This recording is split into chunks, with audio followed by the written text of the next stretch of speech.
All right, it's 7:06. The board previously met in closed session under exceptions C1, C11, C21. And Ms. Vanderbroek, am I forgetting any?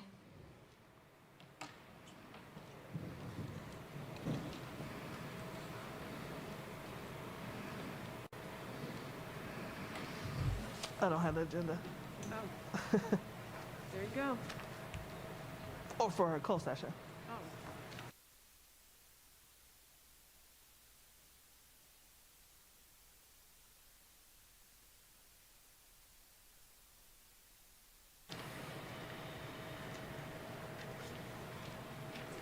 Thank you.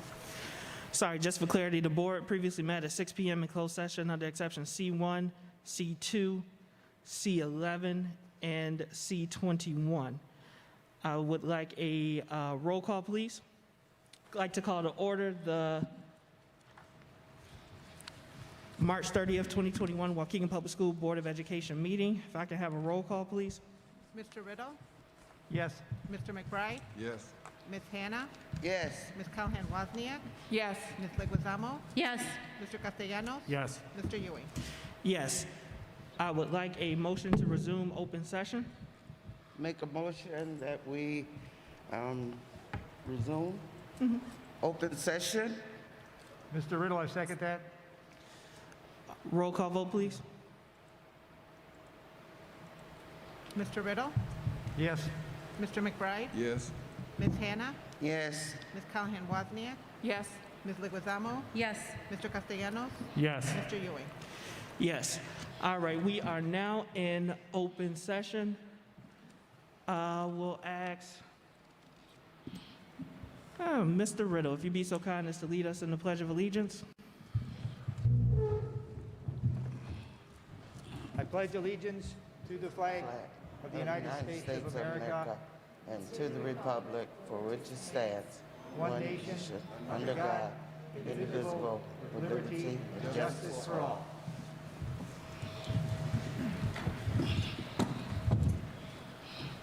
All right, just as a reminder to the public, we moved venues in order to make sure that we could accommodate crowds due to COVID. The Lincoln Center is small, and we wanted to make sure as our students return to in-person along with our staff that the board was in person as well. So that is why the venue changed, and I just wanted to note that for the record. This is being recorded and is being broadcast on YouTube. We do have a public comment sheet, which is at the front of the room, and I will go over those public comment details when we come to that point in our agenda. With that, I would like to move down to item 7A, approval of the minutes of the open session meeting of February 9th, 2021. Motion that we approve the minutes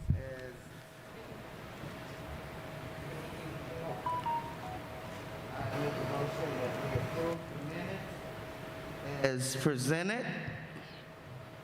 Motion by Ms. Hannah, Second. second by Ms. Wozniak. Any comments or corrections to the minutes? My favorite thing to do, all in favor, say aye. Aye. Any opposed? Motion carries. Minutes are approved. Thank you. All right, we've now come to our time in public comment. So public comment is the opportunity for the Board of Education to hear from the public. Since we are in person, the comments and the commenter do have to appear here at the board meeting in order to speak. We have our sign-up sheet. When I ask you, please come to the microphone. After that person stops speaking, the microphone will be disinfected before the next speaker starts. There are place markers, so if people would like to line up on the floor as I call your name, you have 3 minutes. Please make sure that you refrain from mentioning staff or student names in your remarks. If you need translation services will be provided for you, and you will be given 6 minutes to allow for the translation. With that, our first name on the list is Oscar Arias. Oscar.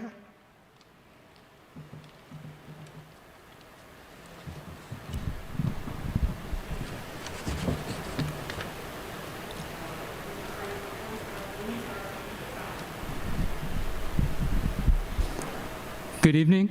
My name is Oscar Arias. I was born and raised here in Waukegan, and I am a proud alumni of Waukegan Public School District. I'm here today because I wanted to speak about the school name change for Jefferson Middle School. As someone who has family and friends both attending and working in the schools, I was excited that we were getting a chance to change the name to someone who better represents the community. After various rounds of voting, I learned that the top 3 contenders for the new name were Barack and Michelle Obama as the first choice, John Lewis as the second choice, and Dolores Huerta and Cesar Chavez as the third choice. Today, I want to urge the school board to drop the names of Barack and Michelle Obama from consideration. Barack Obama's presidency was filled with hostility against the immigrant community. According to the Department of Homeland Security, the Obama administration deported a record number of 3,066,457 people, the largest amount of deportations under any sitting president. That's millions of families that were affected and separated, many of whom reside right here in Waukegan. The fear that many of my friends face of never seeing their parents again after coming home from school still resonates with me. Instead of picking an exclusionary and harmful name to our families, I ask that the school board pick the second choice, John Lewis, as the best option for the new name of Jefferson Middle School. As a famous congressman and civil rights activist who marched alongside Dr. King, John Lewis is a much better representation for the community and truly embodies the progressive and multicultural spirit of Waukegan. Thank you very much, and I hope that the school board uses this opportunity to choose someone who best represents the residents of Waukegan. And now I provide a Spanish translation. Buenas noches, mi nombre es Oscar Arias, nací aquí y crecí aquí en Waukegan y soy un alumno orgulloso del Distrito de Escuelas Públicas de Waukegan. Estoy aquí porque quería hablar sobre el cambio de nombre de la escuela de Jefferson Middle School. Como alguien que tiene familiares y amigos que asisten y trabajan en las escuelas, estaba emocionado de que tuviéramos la oportunidad de cambiar el nombre a alguien que representa mejor a la comunidad. Después de varias rondas de votación, supe que los 3 principales candidatos al nuevo nombre eran Barack y Michelle Obama como primera opción, John Lewis como segunda opción y Dolores Huerta y César Chávez como tercera opción. Hoy quiero insistir a la Junta Escolar a que deje de considerar los nombres de Barack y Michelle Obama. La presidencia de Barack Obama estuvo llena de hostilidad contra la comunidad inmigrante. Según el Departamento de Seguridad Nacional, la administración Obama deportó a un número récord de 3,066,457 personas, la mayor cantidad de deportaciones bajo cualquier presidente. Eso incluye millones de familias que fueron separadas, muchas de las cuales residen aquí mismo en Waukegan. El miedo que mis amigos enfrentaron de no cuáles residentes el miedo que mis amigos enfrentaron de no volver a ver sus padres después de regresar a la casa de escuela todavía resuena en mí. En lugar de elegir a un hombre Thank you, Mr. Arias. Okay. All right. The next name on the list is Ismael Sanchez.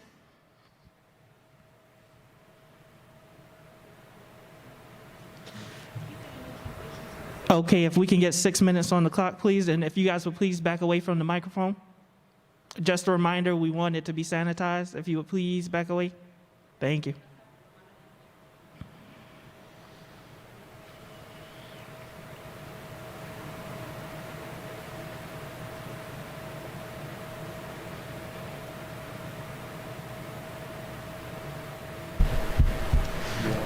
Okay, and we have the 6 minutes, and so whenever you are ready, your time will begin. How do you want it to work? Does he tell me and then I just say it in English, or do you want to hear his Spanish too? Because You should do there's just one microphone. verbatim. Let him say a sentence, then you translate it. Tú vas a hablar y ella va a traducir una sentencia, so dale tiempo a ella. Una oración. Yes, and the question is a valid one, so I don't know, do we have a second microphone?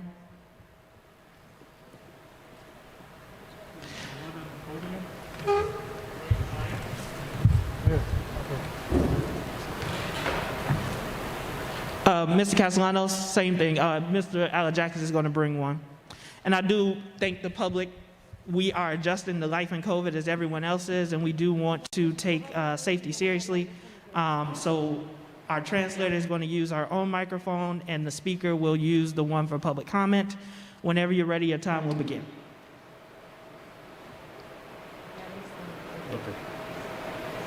Cuando usted guste puede empezar. Buenas noches, mi nombre es Ismael Sánchez y vengo apoyando a Oscar Arias. Good evening. My name is, ¿cómo dijo que se llamaba? Disculpe. Ismael Sanchez, and I am here to also agree with Jose Arias. Vengo a platicar un poco de lo que mi familia y yo vivimos durante la administración del presidente Barack Obama. I come here to speak about what my family went through on the administration of Barack Obama. Que por lo contrario de lo que prometió el presidente Barack Obama de ayudar a millones de indocumentados, On the contrary of what Barack Obama promised, 1 million people. lo que hizo fue deportar a millones de personas, el cual ha sido el mayor número durante la historia de este país. Which what he did was deport 1 million people, which is the highest ranking of all the presidents before.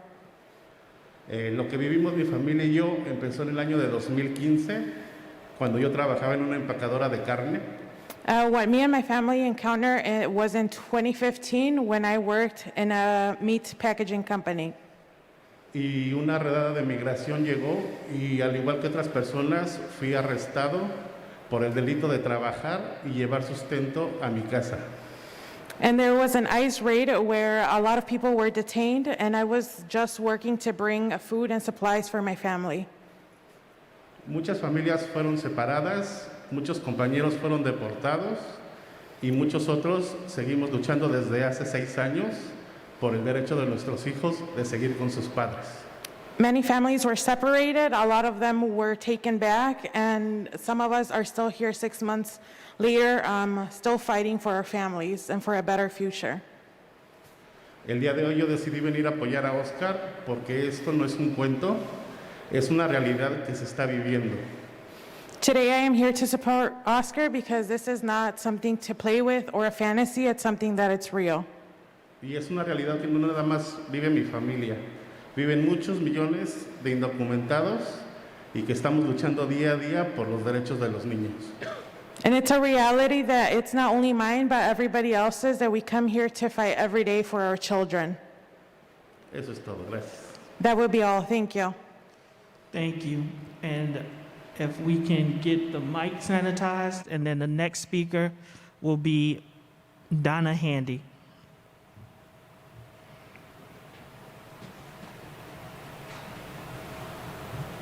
One second, Ms. Handy.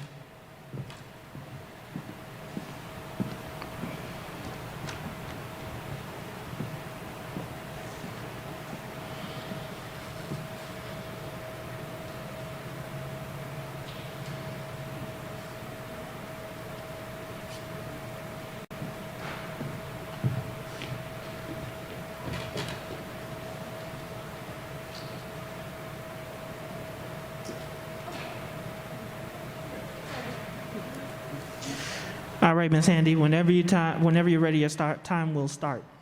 Good afternoon, everyone. I am here to address an unresolved issue that took place with my daughter within the school district, where she was jumped, and she had to go to the doctor, and she has a head concussion, and now she has to see a neurologist. I've contacted certain school staff, and nobody has responded to me. I'm trying to get the answers to what my next steps are, but how can I if nobody's answering? And this was a year ago. It shouldn't take that long. I have put in a FOIA. I have been lied on. My name has been slandered and defamation of character. Who do I talk to? And still nobody has no answers. So whom do I talk to? This has to be resolved.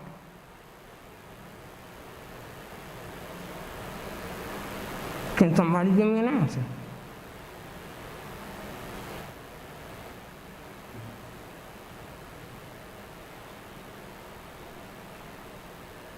I have hospital bills that need to be paid. They play with her grades. Who do I go to? Somebody please answer me. Y'all still don't have no answers, okay. Thank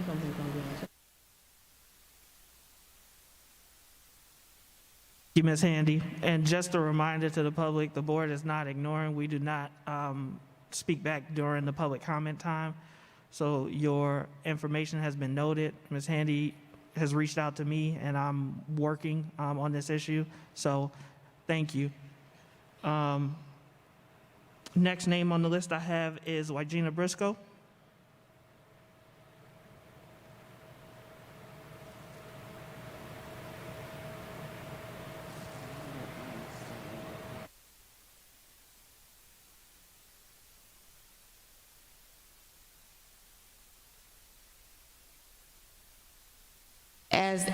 Is the mic on? Can you hear me? Okay. I just wanted to come up to talk about the naming of the schools and say that as an African American, I support John Lewis to be named for the schools. I think if we take a look at what he stood for prior to his death, during his lifetime, if you take that into consideration as far as the true meaning of what he stood for, to me, it's appropriate to name the school after him. Thank you. Thank you, Ms. Briscoe. And the next name on the list, I believe, is Darren Lewis.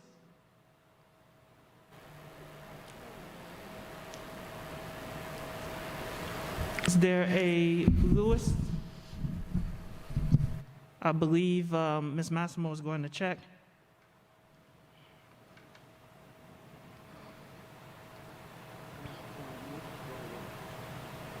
No? All right, so Mr. Lewis is not here. If he presents himself before the end of public comment, I will allow him to speak. Next up I have is Chet, and Chet, I can't read your last name, so when you get the microphone, if you can say it for me. Good evening. Listen, I was just wondering that reading is our most special academics that we have. If you can't read, you can't do anything. So I was wondering if you could bring back the retired specialist to help out with the reading for our academics to improve the scores in our district. And also about naming a school, I think you should have somebody local to name the school after, like Anita Hatter, Ms. Shipley.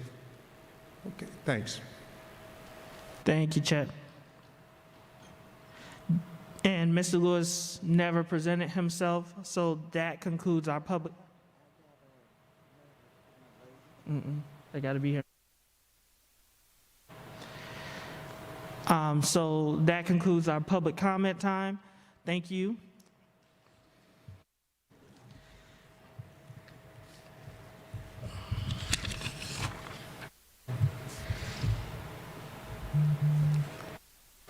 Next up on the list, we have our consent agenda. Just a reminder to the public, for those who have participated remotely, this process is still the same. This was a practice that was implemented by our previous board president, Mike Rodriguez, and I continue it. These are things that are typically talked about in previous meetings, should be non-controversial. And what we do is we vote on all these items in a single action in order to expedite the time of the meeting. It is not done to hide information. There are attachment items with everything except for the professional development, but it is spelled out in the motion. With that, any board member can request that any item be held over for any reason. So are there any board members who would like to vote on any of these items separately? Well, I just have a comment on one of them. Which one? All right, so what I'm going to ask us to do so that we get through this kind of efficiently and it's clear what the board is doing. Ms. Hannah has questions, not saying she has any objections. I don't know what the questions will be, but we'll take item 9A separately. So we're asking for approval for 9B, C, D, E, and F.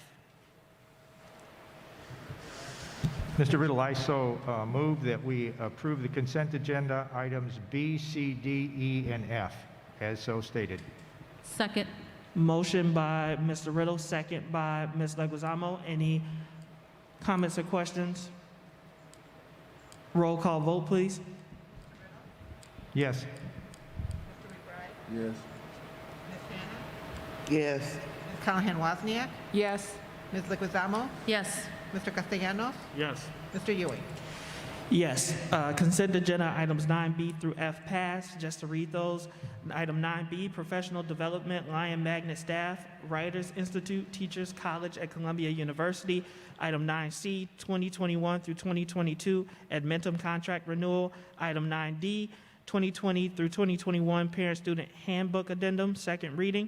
Item 9E, approval of the Illinois Central School Bus Company contract extension for the 2021-2022 school year. And item 9F, approval of Safeway Transportation contract extension for the 2021-2022 school year. Now we're going to go back up, and do we have a motion for item 9A, the GLAD professional development?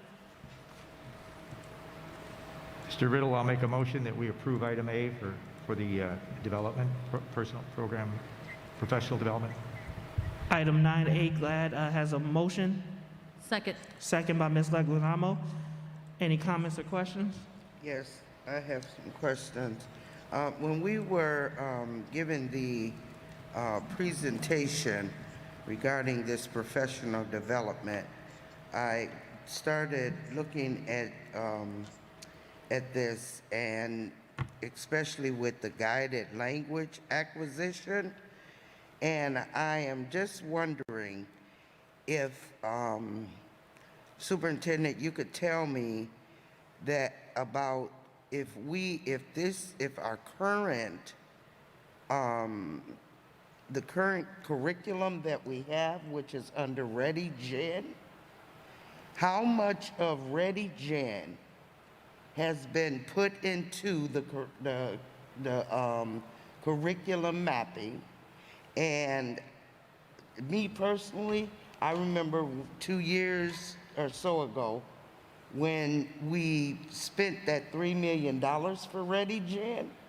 And I certainly hope that we are not going to get rid of Ready Gen, because from what I understand, and I know I'm going to speak personally, my grandbaby loved Ready Gen, okay? And I'm sure that with the Ready Gen, and I learned further about Ready Gen, that the expectations for the IRA, is that what it is? That all of that is included into Ready Gen, and I certainly hope that we're not going to scrap Ready Gen and not use it in the current curriculum mapping. I certainly hope we're going to keep that, because if not, it's kind of like we spent $3 million 2 years ago. Do we know exactly the success rate of that within the teachers, okay, within the classrooms, and how well the students are doing with Ready Gen? I mean, it's a good program, and I don't think that we need to just, throw $3 million here, use it, and then get rid of it. And what's the justification? Good evening, Board President, Superintendent, members of the board. Just to follow up on your question and your concern, Ms. Hannah, the Ready Gen is the reading program that we're currently using and we will continue to use. So the GLAD training is focusing on the practices and really enhancing what we're doing. We are not removing the Ready Gen as the content that we're using to base our curriculum on. It's the reading program that we're currently using and that we will continue to use. The GLAD training is really about enhancing practice. Okay, and so,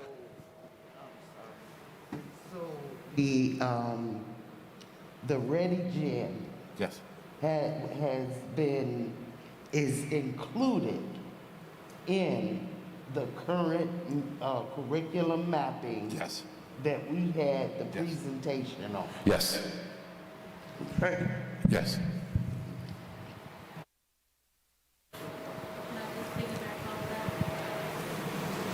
Sorry. I just wanted, Hello, there we go. I just wanted to piggyback off of that. So to extend, I know you spoke in regards to ReadyGen, but is that the same for Mathia and all the other programs, or are there any other programs that we might obsolete due to this new curriculum? No, not at all. Right. So this is focused on practices. The other programs that we're doing, we're building the curriculum using those programs. So ReadyGen, Carnegie for math, right? EM4 for math. Those are the programs that we're using to build our curriculum with. Those are the resources that we're currently using. That's part of the investment that the board has really supported over the last 2-3 years with the purchase. As Ms. Hannah said, it was a big purchase with ReadyGen, a big commitment. It is aligned to the standards. Really, this investment in the GLAD training is focusing on practice, right? So even if we, whatever program that we're using, these are practices that teachers can employ, and so it's really a focus on practice, not on the content. So we are not part of the reason that we wanted to have consistency with the programming is something that we had discussed before, or in the last meeting actually, was so that students could have a similar experience if they went from school to school within the district, and that there'd be similar language that was being used within the program, whether it be a math program like EM4 or an ELA, an English literacy program, language arts program, like ReadyGen. Perfect, thank you for that clarification. You're welcome. Thank you both.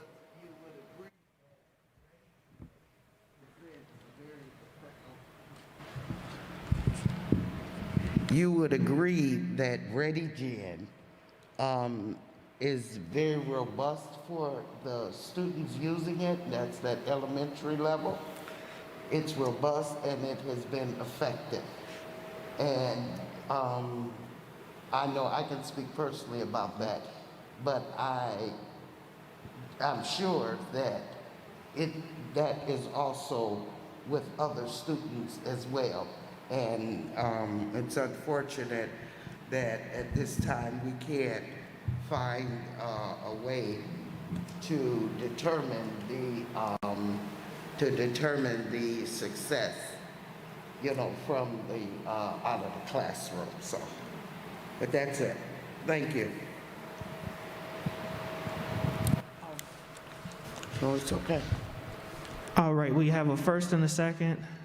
There are no other questions. Roll call vote, please. Mr. Riddle? Yes. Mr. McBride? Yes. Ms. Hannah? Ms. Calhoun Wozniak? Yes. Ms. Leguizamo? Yes. Mr. Castellanos? Yes. Mr. Ewing?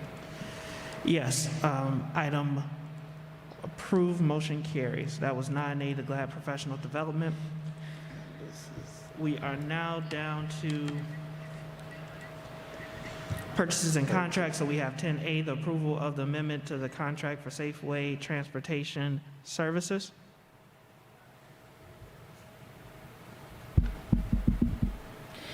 It is the recommendation that the Board of Education authorize the superintendent to approve the amendment to the contract for Safeway Transportation Services.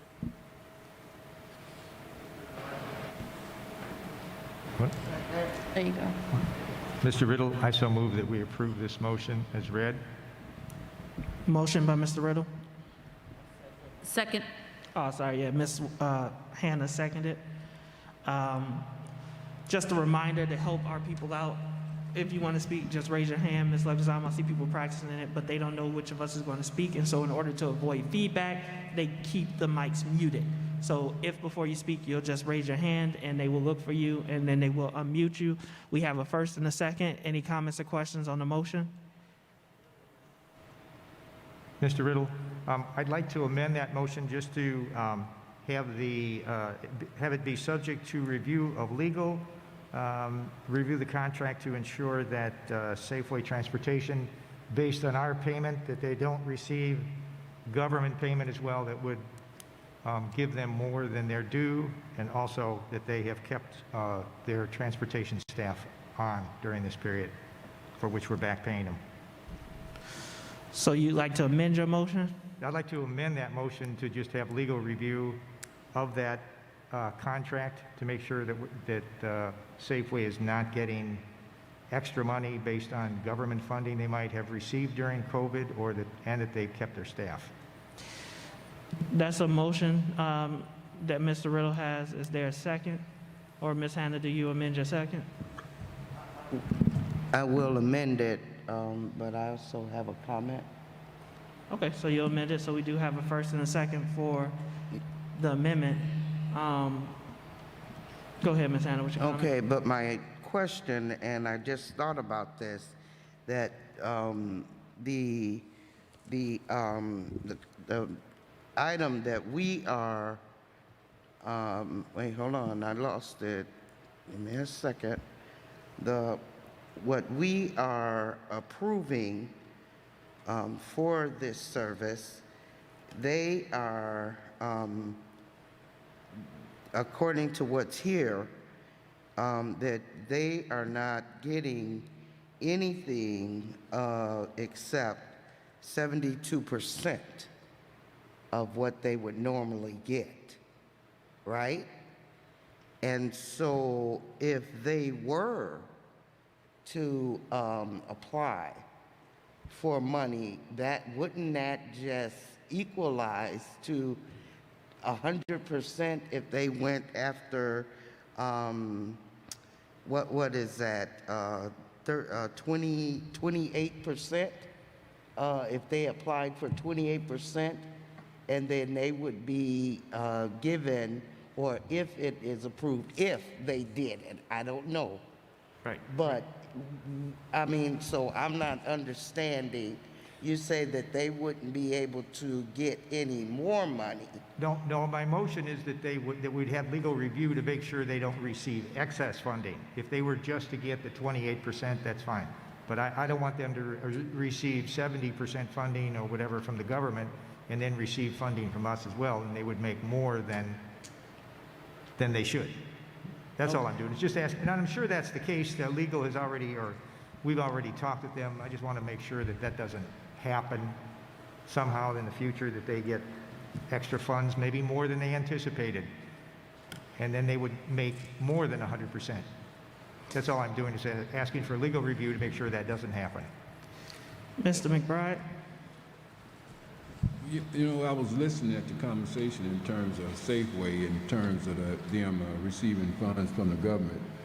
And they are capable of receiving funds in a lot of different fashions. I mean, you know, our kids, the buses got to be cleaned. Man, I don't think They may need new buses. So they are capable of writing proposals in a lot of different fashions to receive funds, and I don't think that we are able to control any of that, you know, because they are a business, and from our standpoint, where Mr. Riddle's coming from, I understand what he's saying, but like I said, the door is so wide and open for them to receive funds in all kind of ways, as well as the school district. You know, and just an example, you know, we're probably receiving grants in our district and receiving monies from the government that looks similar to the grants. But I don't consider that double dipping. I consider that as proposals that we said that's being used for its purpose. So I'm just saying that the door is wide open when it comes to presenting proposals to the government for the bus company. Any other comments? All right, there is a first and a second on the floor. I would concur, as I don't agree with the motion as presented.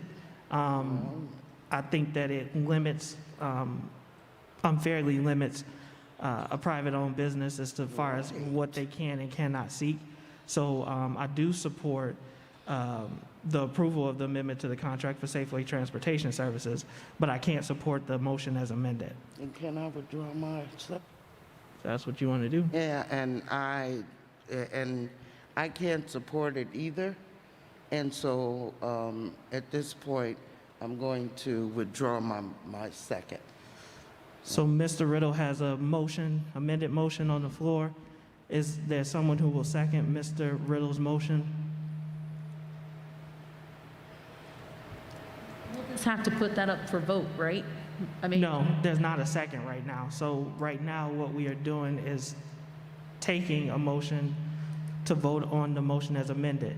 If this motion fails, we can motion the item as it was presented on the agenda without the amendment. If there's a first and a second and a majority, then it would be approved as it is. So the question right now is if there's adequate support, a second, to vote on Mr. Riddle's motion, or if he doesn't get a second, the motion fails.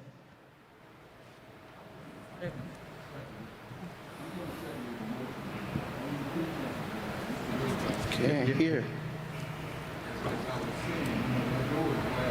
You're still not. Raise up. Brad, Wait. raise your hand so they know you want to talk. So put your mic on. There you go. It's coming. I'm going to support your motion, but from a standpoint to where as though that the district is limited as opposed to what we're going to do for them once they receive money in terms of the transportation, as how far we can go in terms of giving them money or supporting them in any kind of way once we recognize that they have gotten funds. But as far as the idea of us trying to restrain them in any kind of way and trying to hold them accountable as opposed to, yes, Brandon? Because what we're voting on right now is you would be supporting Mr. Riddle's amendment, which adds the caveat that they would not be able to also receive funding from the government through any of the other grants. I understand that, but what I'm saying, Okay. what I'm understanding, I want to make sure Mr. Riddle's is worded right. As I understand where he's coming from, but at the same time, I also recognize the fact that the reason why you don't want to support it is because of the fact the door is wide open for them to do whatever they want to do, and it ain't always got something to do with the buses as far as COVID money. It's a lot of reasons why they can ask for COVID money, but I'm going to second your motion. All right, so we have a first and a second. Roll call. Board President, or just to be clear, right, this is a legal review. This isn't really going to actually amend the contract yet. So this is a legal review to have that conversation with Safeway, is what I'm understanding. Is that correct? That's not how it was stated. No. If that is what the intent is, then we can amend the motion, but that's not what was stated. Is it? I thought that's what I stated, was that I'm clear, I approved, I made a motion, okay, and all I'm doing is asking for legal review to make sure that the Safeway company does not receive excess funding due to our payment. That's all. So they're just going to make sure that it would look bad for our community if Safeway got 100% COVID relief from the government, and then we also paid them 72%. That's all I'm trying to prevent, is us having to pay them extra. That's all the motion is. Have legal review look at it and make sure with Safeway that if indeed they received 100% reimbursement from the government, they would refund us the 72% that we gave them. That's all I'm asking for. So we have a motion and a second. Can we get Ms. Polk to clarify that, Brandon? I don't. She would know more about this than I think what we're talking about. So Ms. Polk, Ms. Hannah is asking if you have a question or if Do can you answer. have, can you help us with this? Because Mr. Molden is behind you and he's prepared to answer.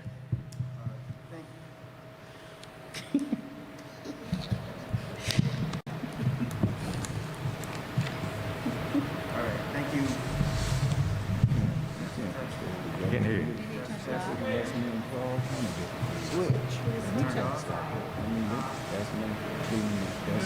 Changing the seats, all kinds of stuff.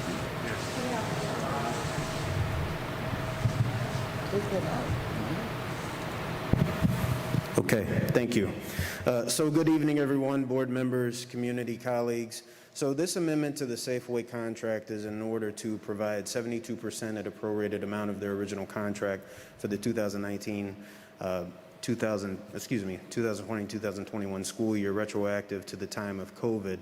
We do want to be consistent. We did something similar with Illinois Central. They are a longstanding vendor with the district. They work collaboratively with us. If you look in the amendment that's attached to the board agenda item, there is a provision that says they will comply with the district's request at the request to verify that they have maintained staff at levels that could support the district during the COVID period. With the amended action, if the board elects to go that direction, we will continue to work with legal counsel's office to follow up on that request. But Mr. Clary and legal counsel's office has worked with Safeway to bring forward the amendment that's drafted to you, and we want to maintain that partnership as the board has previously approved this evening, the one-year extension of their base contract. So there's a first and a second. And this is a motion to amend.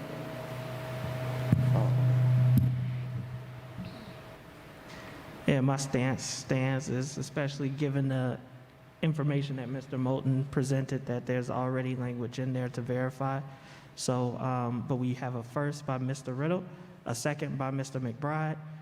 Roll call vote, please. Yes. Yes. Ms. Hannah? No. Ms. Calhoun Wozniak? Yes.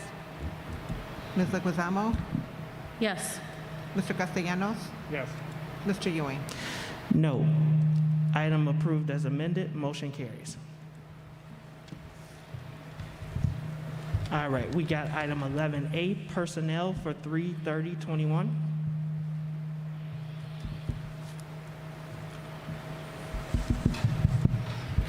It is the recommendation that the Board of Education accept the administration's recommendation to approve the appointments, retirement extensions, and leave of absence, except the retirements and resignations as found on schedules F954, L901, N754, and G612. We have a motion for item 11A. So move, Leguizamo. Motion by Ms. Leguizamo, Second. Second, Wozniak. second by Ms. Wozniak. Any comments or questions on the motion? Roll call vote, please. Mr. Riddle? Yes. Mr. McBride? Yes. Ms. Hannah? Yes. Ms. Calhoun Wozniak? Yes. Ms. Leguizamo? Yes. Mr. Castellanos? Yes. Mr. Ewing? Yes, item approved, motion carries. 12A, grants and donations, I see none. There's nothing listed on the other. We have 14A, the financial reports. 14A is the ratification of the second processing of board bills for March 2021, manual check request payments and First Midwest insurance payments for the period of March 3rd, 2021 through March 16th, 2021. It is the recommendation that the Board of Education ratify the second March 2021 processing of board bills, manual check request payments, and First Midwest insurance payments for the period of March 3rd, 2021 through March 16, 2021. The accounts payable board, March 3rd, 2021 through March 16, 2021, payments total $3,107,049.39. The manual check request payments for the period of March 3rd, 2021 through March 16, 2021, total $519,845.15. The First Midwest insurance payments for the period of March 3rd, 2021 through March 16, 2021, payments total $1,137,195.44.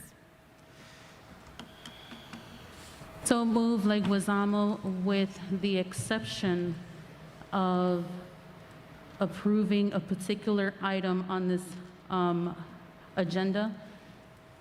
And I'm just pulling that up here. It is on page 29. And I'd like to wait on, or hold payment on that until we get confirmation as to what that is. Page 29, check number 980-106, under First Midwest card. It is for several transactions to Country Inn and Suites. Ms. Polk, are you prepared to speak on that? And I got a couple. We'll bring it back. All right, so we have a motion with that. I got a question. Oh, I'm sorry. 106. Go ahead, Ms. Allen. Okay, I am looking at the Connection Academy, and each it's a blanket PO, and there's different amounts. There's 2 amounts listed, but I'm just wondering why would there be 2 different amounts for the same items? And there's 70, well, you can't even tell how many it is, but there's a lot of Connection Academy, and I understand that they are for, I'm presuming, they're for our students that have been outsourced to this school. And so are all of these contract amounts, is what I remember them being called, are they in school? They have been attending school at the Connections Academy? Mrs. Polk, would you like to answer that question, please? It's in regards to the payments.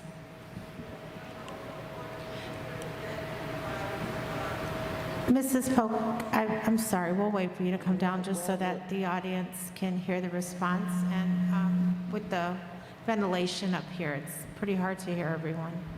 Well, Superintendent, with all due respect, my question is, have the students been attending? The money part is there, and I understand that. So depending on what school it is, and I want to say, which, did you say it's Connections? Yes, Connections Day School. I want to say Connections is still up and running. Well, Connections Day School, and then it has a Connections Yeah, Connections Academy is still up. East. Yes, ma'am. And Those so, kids have been being picked up and transported to their schools. oh, and we have that many students at, I don't know how many students you are referring to, but we will look into it and get back to you with the exact numbers that have been attending Connections Day School. Is that the school you're stating? yes, it's 2 of them, Connections Day School as well as Connections Academy East. We'll come back to you with that information.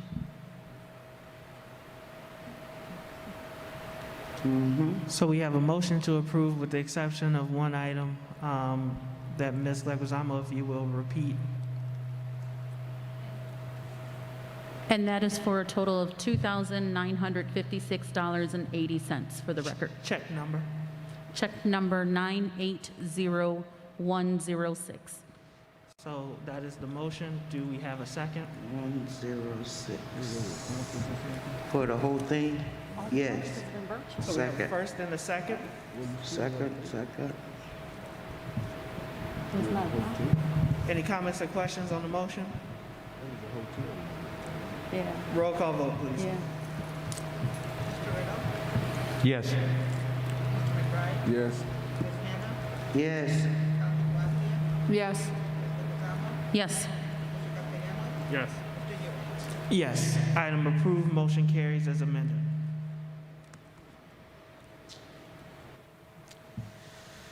All right, and we are on our agenda, so we are at reports and presentations. Committee reports is up first. Do we have any?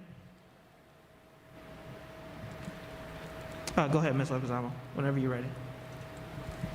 Thank you. Yeah, I just want to let the team here know that Ptac had convened, I believe, March 13th it was, and just want to let you know that right now the Ptac Committee is working on next year's handbook and are primarily streamlining the format and making it more accessible to parents, especially noting the changes from year to year. So that's something that we're looking to do in the Ptac Committee. Under the Ptac Committee, there are several subcommittees. There is the Anti-Bully Subcommittee, the PBIS Subcommittee, and the Discipline Subcommittee. So the Anti-Bullying Subcommittee is currently working on a curriculum options to help in schools. So we're looking for a K-12 curriculum for anti-bullying on that forefront. The MTSS Subcommittee and reports that the Midwest PBIS is updating their recognition status from overall levels to badges, which will show specific skills that each school will excel at. So it is going to be different this coming school year on the PBIS. If anyone is looking to partake in any of these committees, we are always looking for new committee members. You can find how to be a part of the committee on our WPS 60 website. It is under Community and Committee link that is there. So hope anyone that's interested in joining can join the Ptac Committee. Thank you.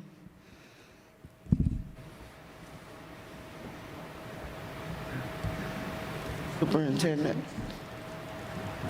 I thought that we did the revisions for the discipline handbook last year, right? We do it every year, annually. But I thought that we were not going to do that each year. It was noted that it's actually against legislation to do it every other year, and that it is recommended for us to do that on an annual basis. Yeah, it doesn't mean that there'll be substantive changes, but there has to be a review every year. Well, I understand the review of it. Right. Okay. And just a quick question for the food committee. I know I'm nutrition committee. So, Mr. Riddle, I was wondering, has the nutrition committee looked into seeing about what to do with excess foods in our schools? I know we talked a little bit about that in our schools, about what we can do about maybe potentially donating it to our maybe after-school curriculum activities, or I was really trying to keep it more in-house versus donating it to a nonprofit organization. I was just wondering if you and the committee have talked a little bit about that. If not, I know that the resolutions are due to the to ISB, and if maybe there's some sort of resolution that we can see about writing up about making an exception to any sort of legislation or any sort of roadblock that's stopping us from doing that. I know it's me just talking about this, but Right. I think a lot of people were considering that. Right. That's not something we put on our radar, nutrition, but it was something we could look at. Yeah, thank you. The resolutions for ISB aren't due until June. Ms. Hannah just stated that the resolutions aren't due till June, so if that's something that you want to see brought up, you can speak to our current delegate. Any other committee reports?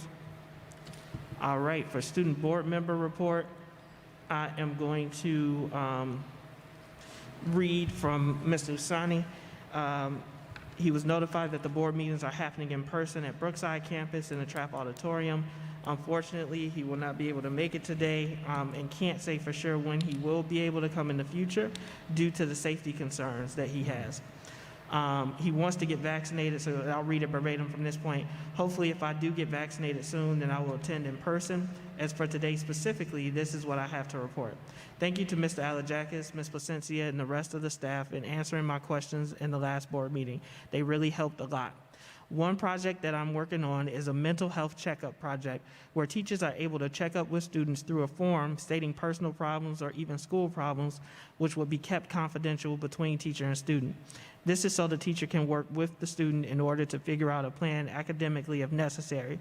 The reason I have a thought about this is because students tend to forget about their mental health and just do the work, which is also why they don't ask for extended deadlines or help.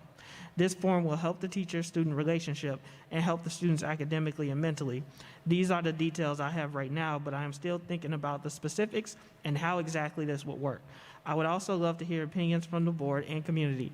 If you would like to share, please contact my email, and it's at 21_HI7434@dist60.net in the future. I would like people to send feedback to the student board email, which hasn't been fully developed, meaning I need to tweak it a little, including the social media accounts. This is my fault for not fully setting it up, as I've been busy with school and family matters. But I will have them set up hopefully by the end of this week. Thank you so much, everyone. And so I did check with Ms. Vanderbroek. There are very specific stipulations for elected board members to participate remotely. Due to the fact that Mr. Sani is not elected and the COVID pandemic is still ongoing, we will look at him being able to participate with these meetings remotely, because we don't want him to not be here because he does not feel comfortable, as the vaccine is not available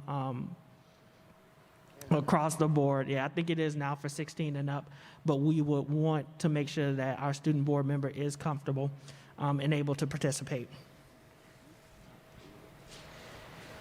With that, are there any delegates reports, Ms. Anna? No, just that we are going to have the triple I this year. It's going to be, it's going to be in person. Oh, got it. But it's going to be limited. And so I think that if we do want to go, that we need to look into it now so that we can get, our reservations, our registrations, that kind of thing. Thank you for that update, Ms. Hannah. I know NASB is still virtual this year. If you were interested, you can reach out to Ms. LaCour. Ms. LaCour. All right. Superintendent's report. Good evening, everyone. Just want to welcome back all of our staff that has came back into the district this week. Being out visiting schools, seeing the smiling faces, it looks really great just to see our staff back in our buildings. So our teachers are back in our buildings, our paras are back in our buildings, and our security has been in our building and has returned also. We welcome back pre-K through 2, second grade, the following week. So we're really looking forward to our students returning. I do want our parents to know that if you chose remote learning and have changed your mind and would like to have your child attend in person, that is still available to you. Please contact your school principal, and they will assist you with that.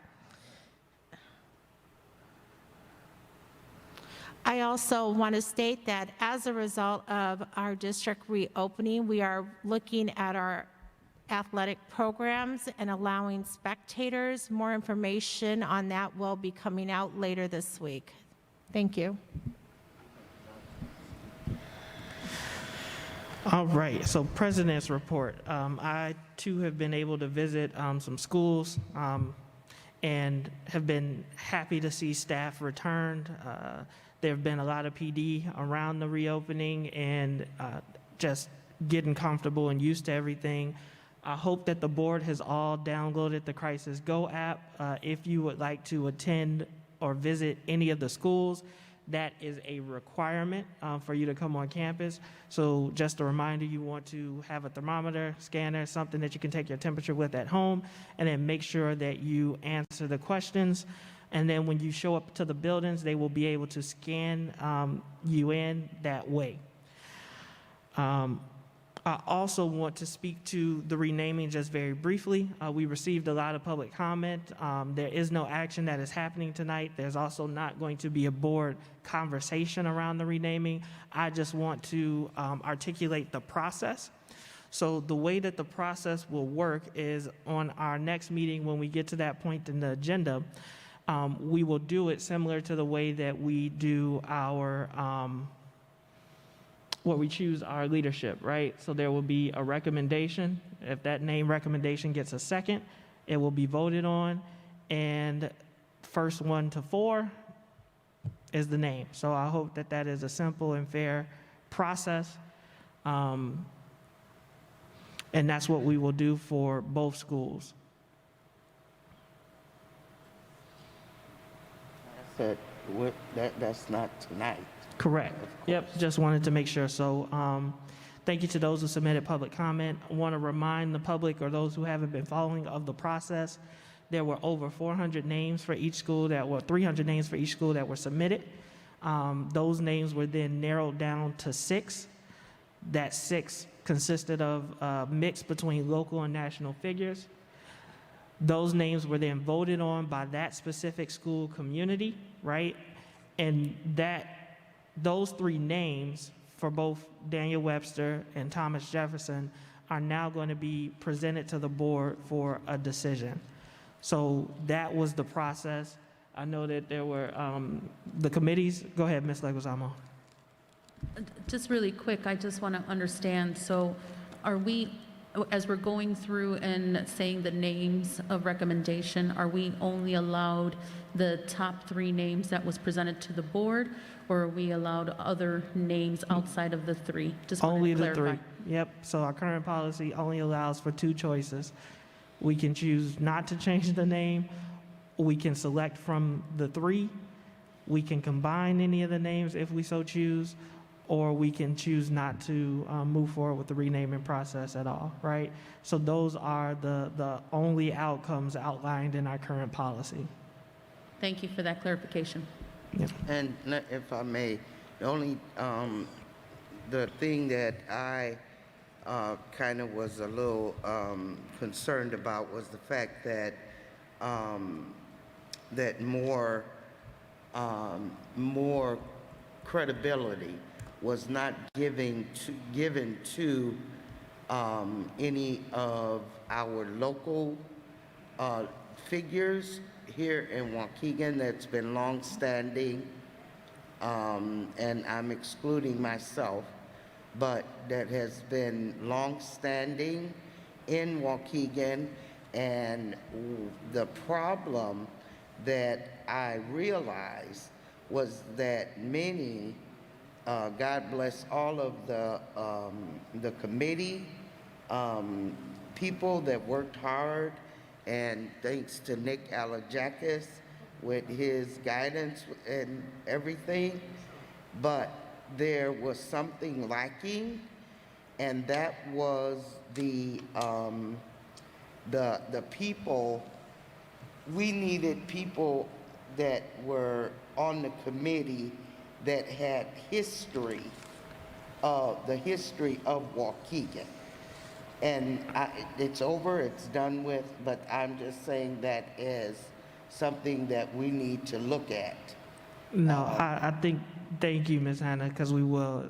Only because board president's time, I just want to say is that the committee included 2 of our longer-serving board members, as well as our longest-serving board member, Ms. June McGuire, and other individuals. So that is taken into account, and if that's something you would like added to the policy, we can definitely look at that. But that concludes my board president time. Just wanted to make sure that the board was aware of the process and that that would happen at our next meeting.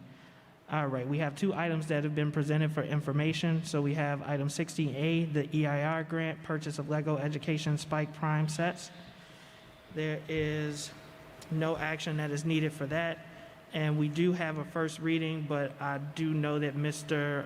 Riddle wanted to comment on item 16B, the parental involvement policy, 1101, first reading. Right. Thank you, Mr. President. Regarding item 16B, I would ask the board members maybe to consider whether we want to have more inclusive language in that policy. I notice it talks about parents. At times it talks about families, but it doesn't include caregivers. So my suggestion would probably be that we change that to family and caregivers engagement and then use those terms to replace the word parent. So I would ask the board to maybe consider that if we would want to change that. I'd like to hear your comments maybe. Well, this is the first Yeah, reading. it's the first reading. There's So many Mr. children in our district who may not have they may not have a parent that is their caregiver. And so we're not using that. We'd be including more inclusive language if we would use families and caregivers instead of parents. And especially in sections where it only talks about the parent is going to be engaged with the child instead of a caregiver. Thank you. So that was the recommendation. If anybody else has any other opinions or recommendations on the policy, go ahead, Ms. Leguizamo. I just have a quick question for legal counsel. Now, I see that we are replacing the word involvement with engaged. And I don't know if we need to include the definition of engagement in the policy, or if you'd just like to give us a quick FYI as to how you're defining the two differences of the words.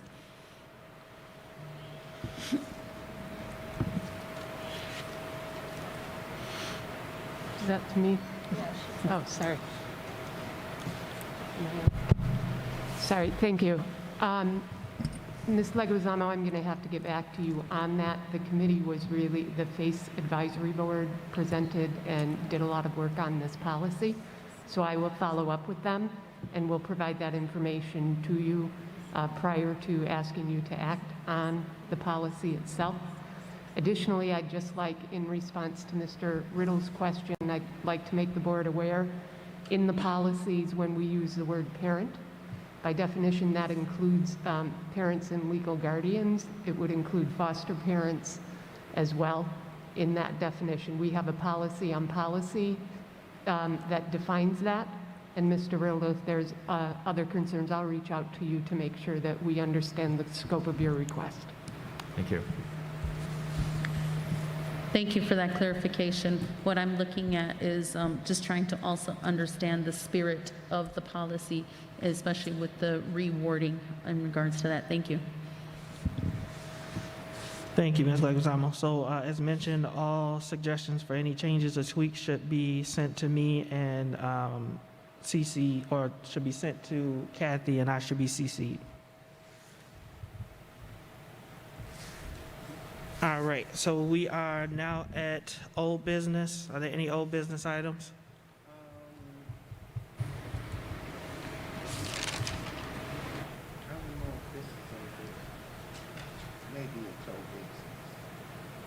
Because I asked about it before, and I think also Ms. Leguizamo asked about it as well, and that was with regarding the parents not being able to go to watch their children in the athletic events. And I think that cuts down the student player morale because there's nobody there clapping for them. And at least the parents need to be there, okay? And I mean, I could reiterate what we were told, but that's neither here nor there. But it's time that our parents are allowed to go watch their children, okay? And that brings me into the entire issue regarding our athletic program. Our athletic programs.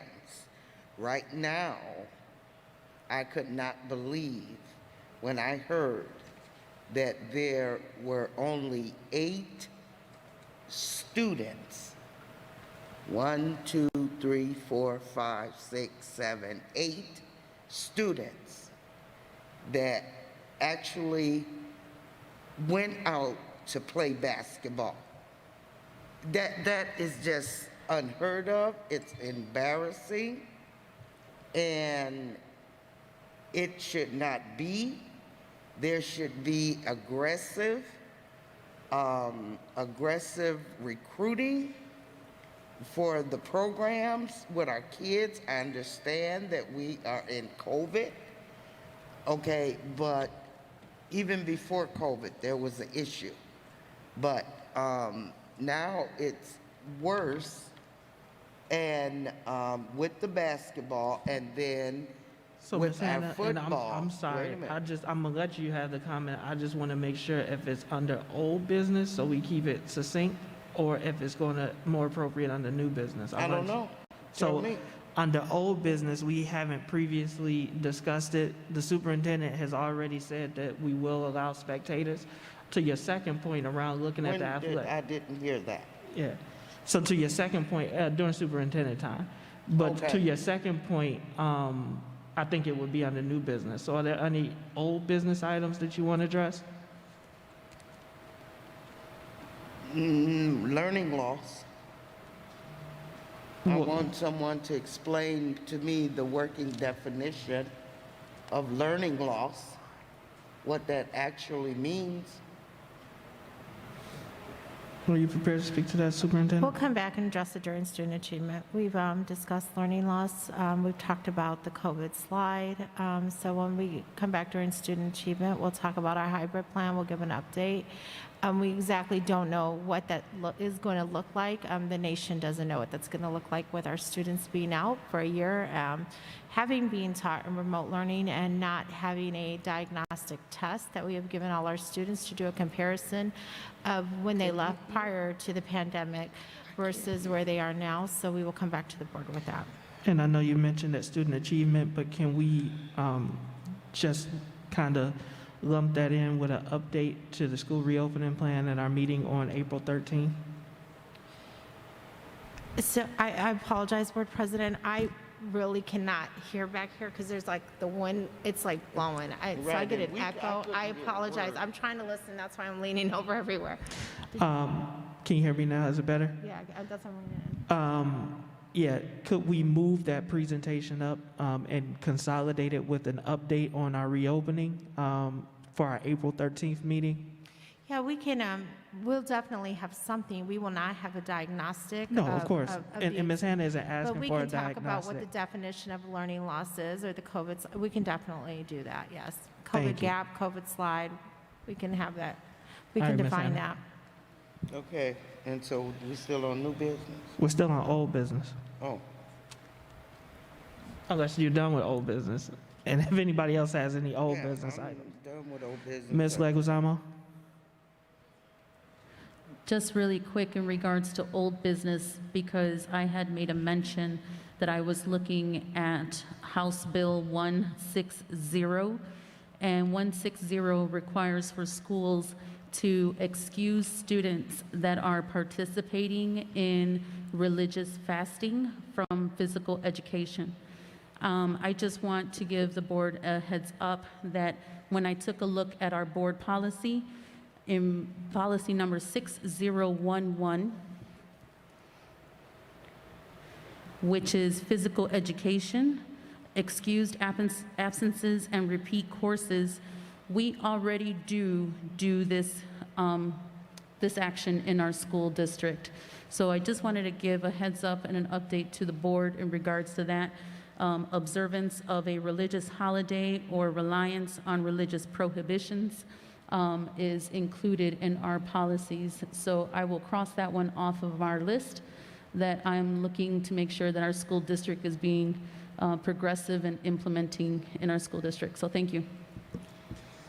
Thank you. And if there are no other old business items, new business? So that's the new business I was Ms. talking. Wozniak, was that old or new? Oh, okay. Well, we haven't heard what our plans are for summer school this year to give a more robust summer school to our students. So when will we hear about that? Yes, I'm hoping I heard the question correctly, Mrs. Calhoun Wozniak, and if I didn't, please just raise your hand and I'll know I didn't hear it because of this, but I think you're asking about summer school is what I heard. So the team will be presenting a plan around summer school and what that is going to look in our district.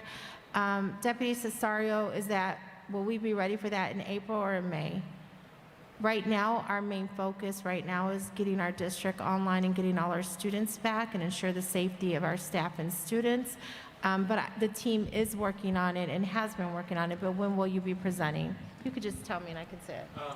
Probably May will have a better idea. We're trying to get principal input as well. Okay. So that They can't hear you. I can reiterate. Deputy Cesaro said that we will be presenting on the summer school plan, and in May we are right now engaging in principal inputs and staff input on what that will look like. I can tell the board that summer school is going to be more robust than it has ever been. All right, so that concludes old business. New business, Ms. Hannah, I'll give you first. You mentioned that you would like to explore the athletic teams.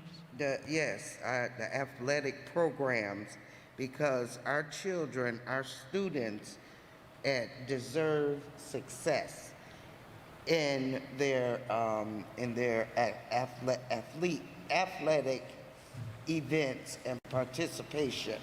But if you remember, when we rehired the two president coaches for the varsity basketball and varsity football, we talked about success for our students in football and in basketball. And for the last 2-3 years, our children have had no success. And I was watching basketball this weekend, and then watching like the after post game talks and all that stuff. If coaches are not successful, they get rid of them and bring others in. Our children deserve success. And this is about children. And we need to give our children the opportunity to feel that success and feel how how it helps them in their academics and everything. More importantly, I cannot believe that our athletic program has dwindled down to absolutely nothing with student participation. That is unacceptable in this school district. We need to do something. We always have had a robust athletic program, basketball, football. We had players sitting, even if they didn't play. We had enough players. And for us to only have the number of students that are out, what's going on with the recruiting? What's going on with, So Ms. Hannah, for a new business item, can I suggest that we bring that back and receive a update from the athletic department as far as where we currently stand with our sports team? Absolutely. Okay, so we can do that, Superintendent? Yeah, no, definitely. We can come back and present on athletics. I do want to state we are, of course, in a pandemic, and parents are leery. I can't contribute that to everything, but we can look into that. And I also don't want to take away the success from our boys' varsity basketball in 2019. That was a great group of young boys. I believe they set a record. the exact record, I cannot speak to. I think it was like a district record. I know Mr. Alajakis just let me know. But we had a great group of young men that played very hard, and I know I went and enjoyed the games, and I know we were all there, remember? So I don't want to take away their success and what those kids put into that program. I'm talking now. Yeah, we can definitely receive an update so that we can talk about it from today and that we know what's currently going on. Are there any other new business items? Mr. McBride and then Ms. Leguizamo. I just want the fact that she's totally right in terms of the morale of the community in terms of our athletic programs that we have here in Waukegan. I mean, I got a grandson that plays for Warren, and I go to his game every Saturday. They played the last time they played Zion, they played Stevenson, and you know, we had parents were out there enjoying themselves watching, and I was amazed because he was like a little Zion scoring touchdowns, so that was good for me to see, you know. But once again, I think that too, when we start talking about trying to get kids out and get them involved, we need to reach out to the community, to some of those individuals that's doing things, grassroots things with our kids. Once they leave from the school, they head down to the Boys and Girls Club and they go to some of these other little small organizations. They look up to these individuals more so than they do people on the inside. So I think we need to start reaching out if we want to bring get our kids out the hallways and into the gyms. And just an example, you're talking about Dwayne. When he was in school, when I was security right here in this building, we had Lurch, we call him. He was the tallest one in the building, but he was just walking up down the hallway. But we pulled him in. And guess what? This same kid that I'm talking about played with the Howland Globetrotters. But he never would have done that if nobody wouldn't have grabbed him and got him involved. It's always been an effort, a true effort to pull the kids, even though that those are some of the kids that we want to, you know, throw away and put in the alternative programs that all they need to do is be pulled in and recruited into the sports program. Okay, and so we need to do something because right now it's embarrassing.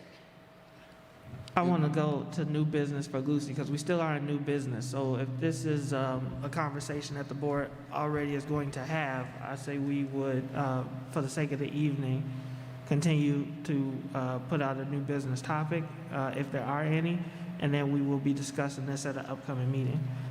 Ms. Leguizamo? Oh, go ahead. Just really quick, as I'm actually adding on to the request here for the athletics program, right? Because they are student athletes, right? Students first, then athletes.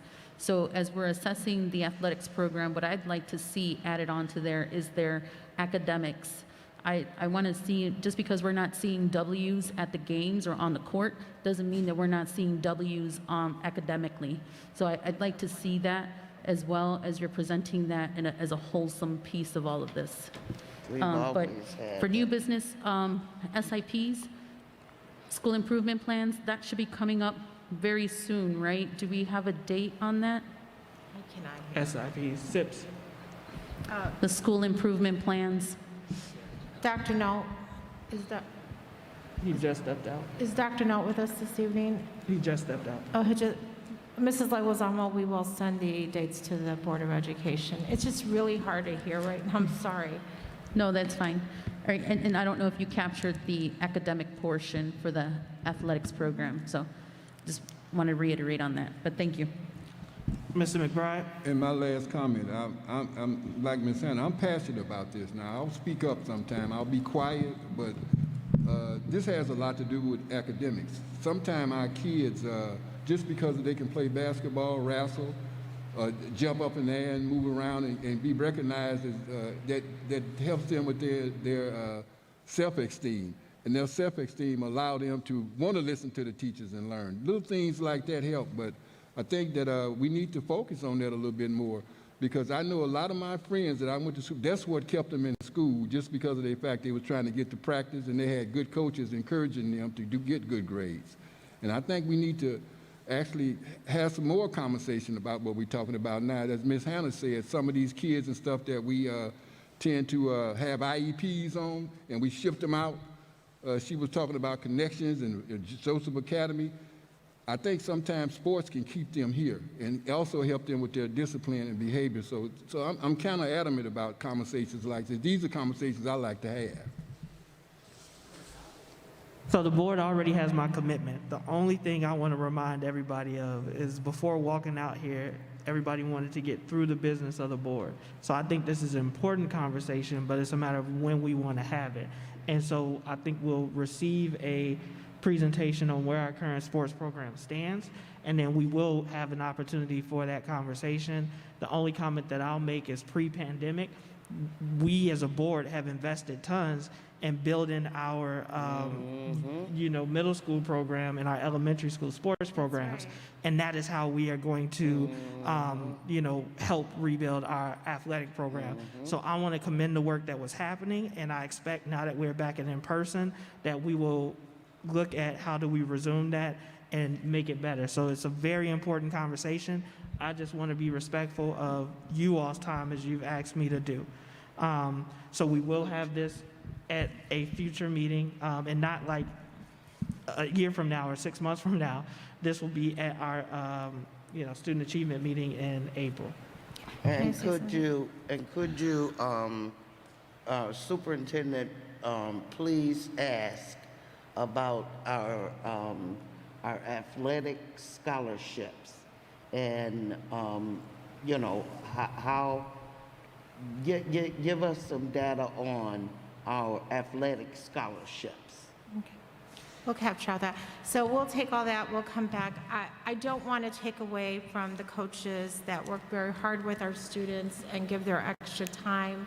The program may not be where our expectations are, but I also want to acknowledge the hard work of the football coach and the basketball coaches, and the time that they put in outside of the time that they're on the court or at practice with their students, because there's a lot that goes into coaching a team. So I do want to just acknowledge the work that they have done for our school district.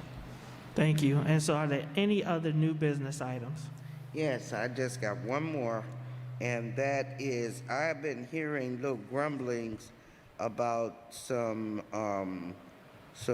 more COVID money coming. Do you know anything about that? There has been, Mr. Moulton, there has been, do you want to speak to that, or we are applying?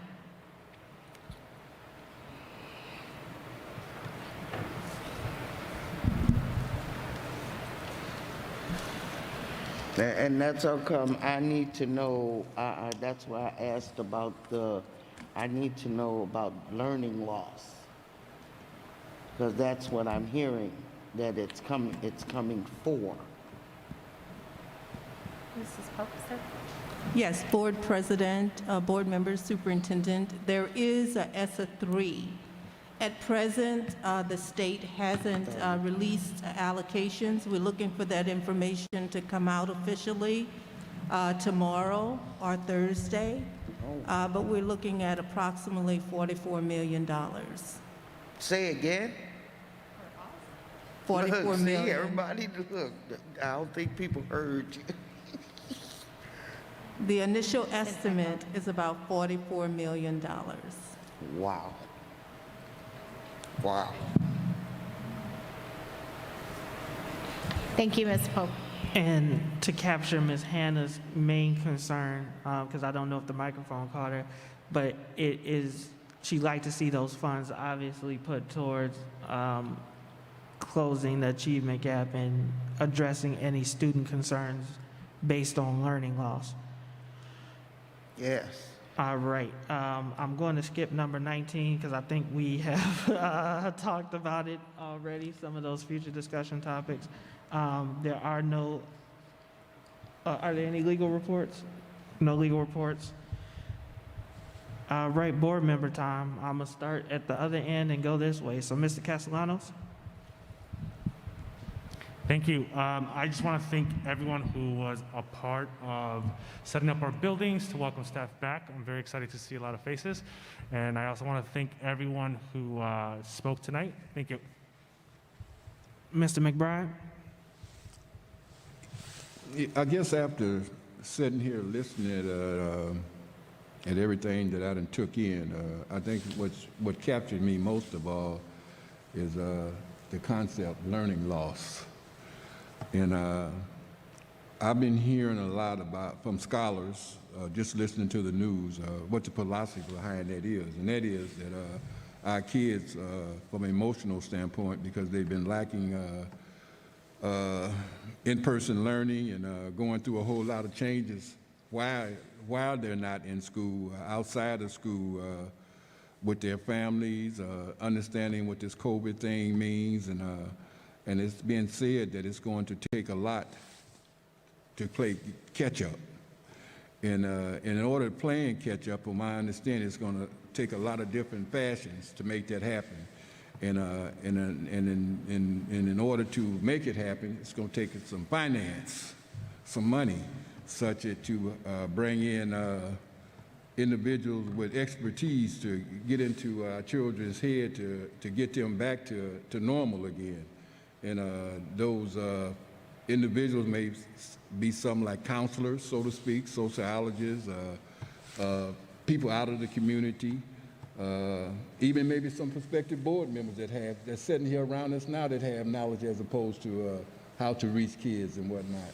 And I think it's going to take a collective effort of all of us, community and scholars as well, and I'm sure that the superintendent is going to make that happen, because I truly believe that where she come from and what she's dealt with, in, not just here in Lake County, CPS, she has a host of knowledge as opposed to how to make all that happen. So I have confidence that she will do that, Superintendent.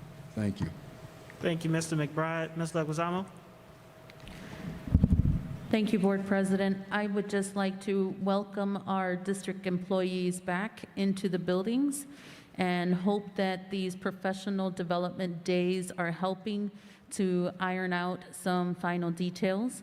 I pray that our school district employees, students, and families stay safe and well as we transition slowly into these next stages. Thank you, and have a good night, everyone. Thank you, Ms. Leguizamo. Mr. Riddle.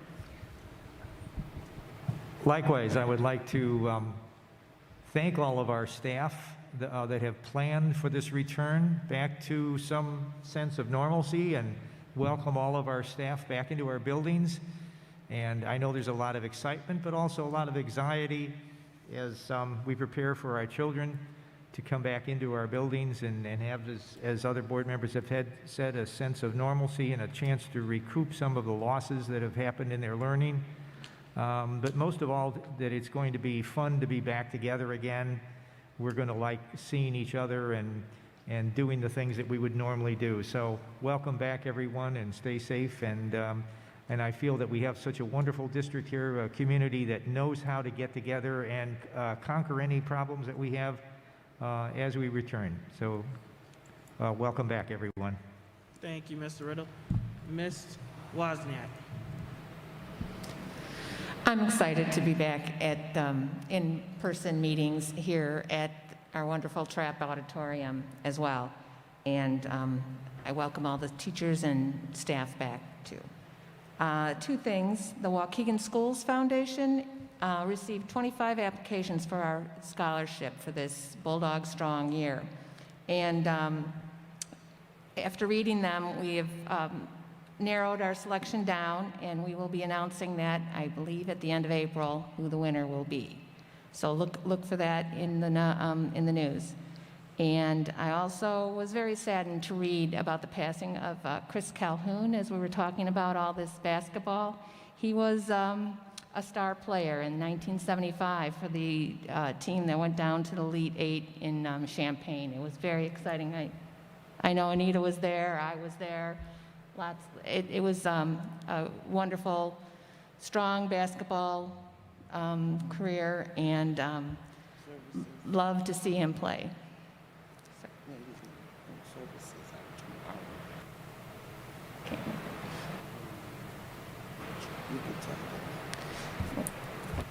Next. Ms. Hannah? I'd like to welcome everyone back, and I am going to be praying each and every day for success with this, with the reopening endeavor. And I'll be going into schools looking, not for nothing in particular, just visiting schools. And I'd like to also thank everybody for the hard work that that's being done. I want to give a big shout out to all of our teachers, you know, and the things that they are accomplishing, because I truly believe that they are accomplishing things with our students in the classrooms through remote. I truly believe that. And just I want to say thank you for that. Also, to finish up on what Ms. Calhoun Wozniak was saying about Christopher Calhoun, people knew him as Tootie, and I never called him Tootie, I always called him Christopher. Anyway, his services are tomorrow at Bradshaw Range, and I think the services visitation starts around 10, 11, and of course it's going to be, you know, kind of the quick in, quick out thing, but Corky Calhoun is also in town, and he too was right here from Waukegan. He was another high school basketball star, and he went to the Golden State or something, Jeff? He played with the Lakers, but yeah, and he's played with several. Yeah, there you go, see. Right, and so he is, you know, his name appeared on the renaming list, but it didn't make it. But again, I say that's because they're like a history. But yeah, Corky Calhoun, and he's here, you know, and maybe, I don't know how long he's gonna be here, but I'm certainly gonna talk to him about possibly coming and, you know, maybe talking with the board president, with the superintendent, yeah, about some things. Yes, go ahead, Jeff. Well, I talked to him today, and he said whatever we wanted, he would be entitled to do that. Right. Actually, I blocked his shot a few times, but he was one of the ones that made it out of Waukegan, and we all tried to, but Corky made it. But I did talk to him this afternoon. I stayed with him for an hour, but he said he'd be more than elated to do whatever we wanted. Right, and so it's long overdue. We should have been done something for that man. He's the only one out of Waukegan. We talking about basketball that went to the pros. Outside of Jerome Whitehead. Jerome Whitehead was from North Chicago. we had a bunch, Jerome Whitehead, we had a bunch of successful people right here from Waukegan High School. Many that went on. Thank you, Ms. Hannah. Yeah. And just very briefly, I also want to echo welcome to all of our staff as they return. We were speaking about the passing of an individual Our community has experienced a tremendous amount of loss over the last year, right? We've lost pastors and faith leaders. Many of us have been impacted and lost family members due to this virus. I understand the fear and trepidation of staff that is returning. I understand the fear and trepidation of parents. I would like to encourage all of those who are in attendance to sign up for the vaccine. That is one of the tools that we have that will help us get through this. And I'm happy to see that there will be an immunization site right here in Waukegan. So I encourage everybody, man, woman, if you can and are able to get the vaccine, please do so. I also want to briefly touch on the fact that I know we've talked about the renaming. I think that the process that we used to come up with them names was fair. I think that the committee and the committee members, it was diverse, the experience long, and there were differences of opinion.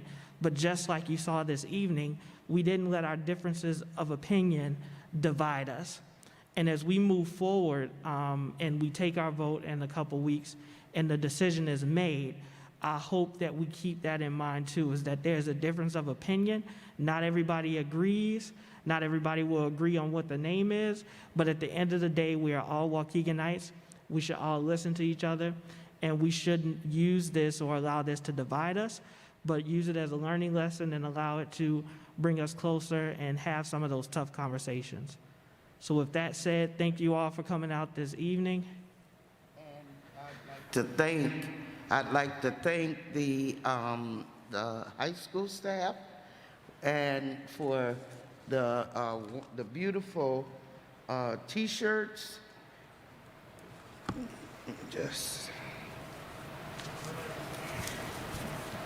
The beautiful T-shirts, can't mask our pride. Love that. And the great book, charging station, all that kind of stuff. But I want to thank the high school staff for that. Thank you.